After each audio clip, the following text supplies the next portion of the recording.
To me, yesterday was an awful day in the history of this committee. It set new low after new low after new low. And I'm not going to talk about all of the new lows. I'm going to talk about one in particular. And that is whether anybody noticed the irony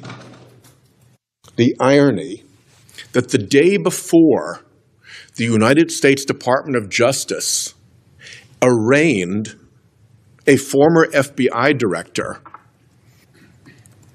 for allegedly making untruthful... The senator just labeled yesterday a historic low, and then he points the finger straight at the top dog, the Attorney General. But here's what makes this absolute dynamite. He says the lie is verifiable, and the court record straight up nukes the FBI director's lame excuse. Watch how fast this whole thing unravels. For allegedly making untruthful statements to this committee, the Attorney General of the United States sat right there and made untruthful statements to this committee.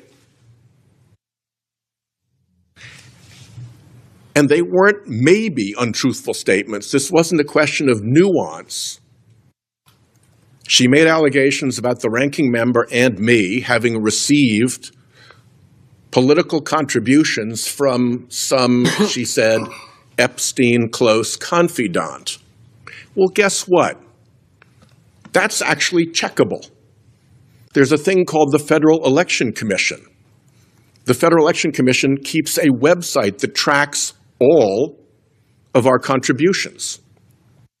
An intern at the Department of Justice could have checked to see that the allegation, I'll leave it to myself, that I had received campaign contributions from this individual, that was false. And it's not a maybe answer, it's a yes or no. Did I or didn't I? And there's an unimpeachable record that shows that what she said sitting right there was not true.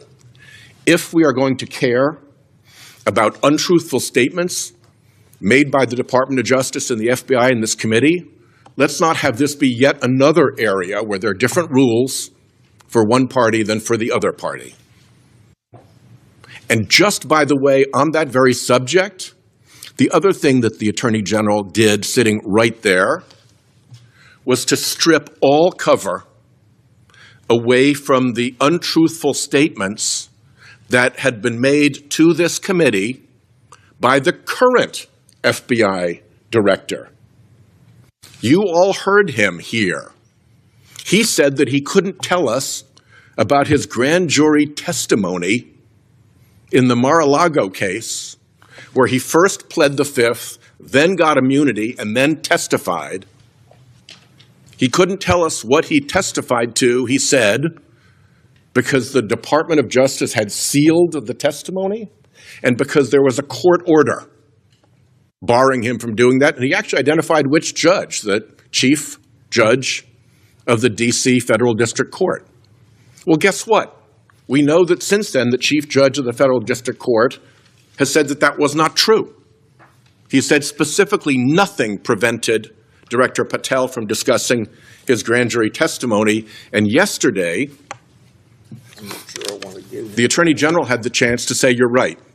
We did seal the testimony in that matter. The Department of Justice did seal the testimony, and Patel's statement was true. Not about the court order, but at least it was sealed by the Department of Justice. She didn't say that.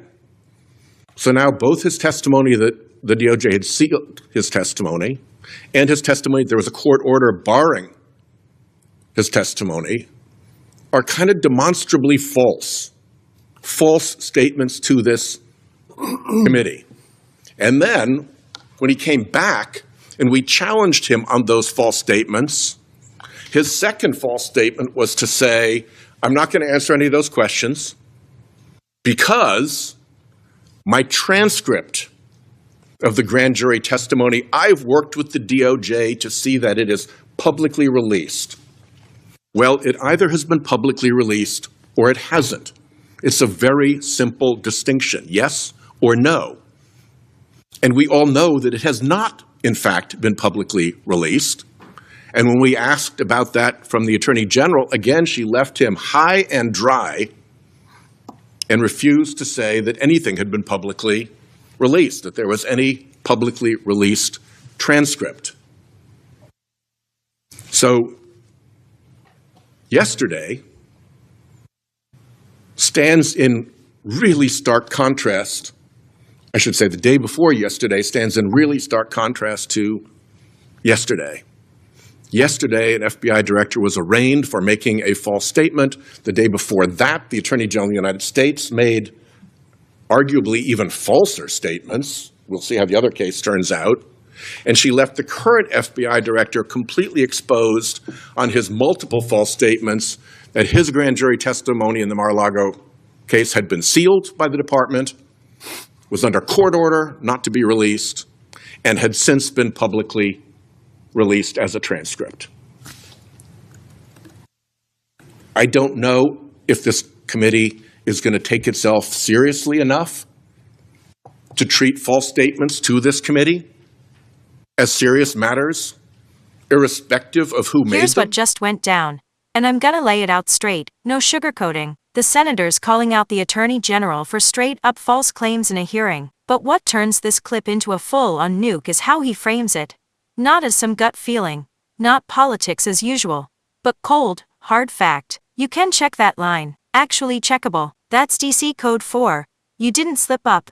You didn't even bother trying, because if it's truly verifiable, spouting it anyway ain't a mistake. It's a deliberate choice. And that dig about an intern? That's not just shade. That's the damn point. An intern. Not some hotshot investigator, not a special counsel, an intern with basic Wi-Fi. So when crap like that drops from the AG's chair in a Senate hearing, the question ain't did she misspeak? It's, what the hell is this? Real oversight, or just theater for the cameras? Then he drops the bombshell truth.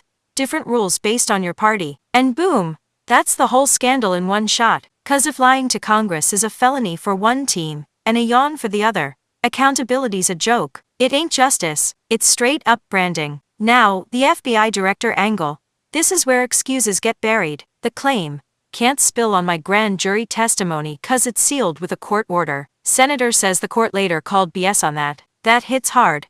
'Cause I'm not allowed as the oldest dodge in the government playbook. It's the smokescreen that turns straight questions into endless fog. Once the fog rolls in, no answers, no fallout, everybody just packs up and calls it a day. And then the slickest trap in politics. We're working on releasing it publicly. Cool story, bro, but is it out or not? 'Cause we're working on it is code for grabbing transparency points without actually delivering a damn thing. That's why his closer lands like a gut punch. If false statements matter, they gotta matter no matter who spits 'em. Otherwise, it ain't a standard. It's a weapon you swing at enemies, and a shield for your buddies. And if that's the game, what you're watching ain't accountability, it's protection racket. So, sound off in the comments. Should Congress hammer consequences for lies across the board? Or are we just witnessing partisan get-out-of-jail-free cards in real time? And if you crave more breakdowns, where the spin gets stripped to raw English, smash subscribe. 'Cause the playbook's always the same.